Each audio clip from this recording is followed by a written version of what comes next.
Hi, brothers and sisters. While this pandemic is raging around us, have you noticed anyone taking sides?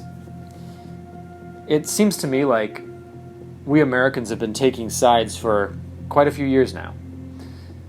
It's like every decision we make is either heads or tails. But must life be divided in two? And if not, then why do we keep picking up that coin? I wonder if it's because we feel powerless. The problems out there are just so big.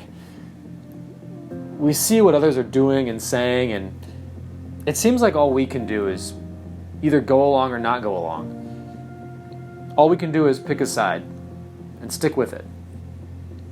But we can do better. A long time ago, some people came to Jesus with a two-sided dilemma. They asked whether they should pay taxes to Caesar or not. And then he asked them a question back. He said, whose face is on the coin? Well, of course, it was Caesar's face. Then give to the emperor the things that are the emperor's, and to God the things that are God's, he replied. He had rejected the two-sided question. Maybe a person can serve God and also pay taxes. The truth is that just choosing between two options is a sign of weakness. It presupposes that there's a chain of command and we're on the bottom.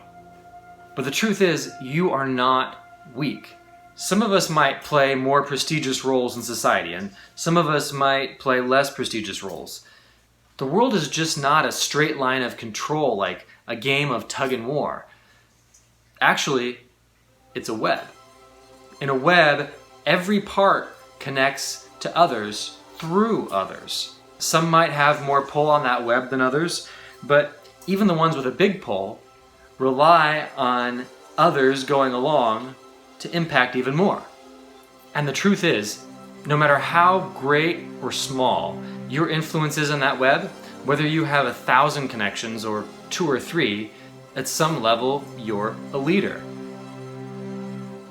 So a few days ago, I wrote a letter to the governor of Arizona. And when I first got the idea, I hesitated. I thought, how could this possibly have any impact at all? Then I realized that whether or not it had a significant impact, I wanted to send it. I wanted to take whatever means I had and move things in a better direction, especially in a time when we're facing really important issues. Now, I'm not saying that we should waste our time with things that don't matter. What I'm saying is that each of us matters. And I feel confident about this because there was another time that Jesus talked about 2 coins.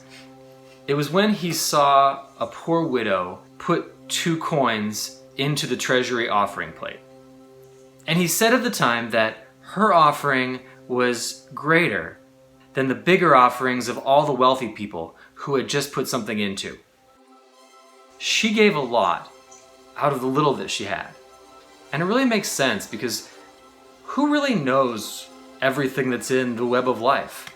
It's just too big and too complicated. How can we possibly understand all the connections? How could we know that a child we take care of could one day become a senator? Or how could that widow have known that her little contribution would wind up in the best-selling book of all time?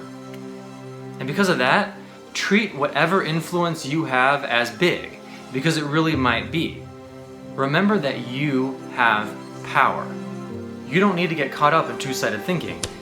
Instead, consider and weigh everything that you influence as though it really does matter, because it really does.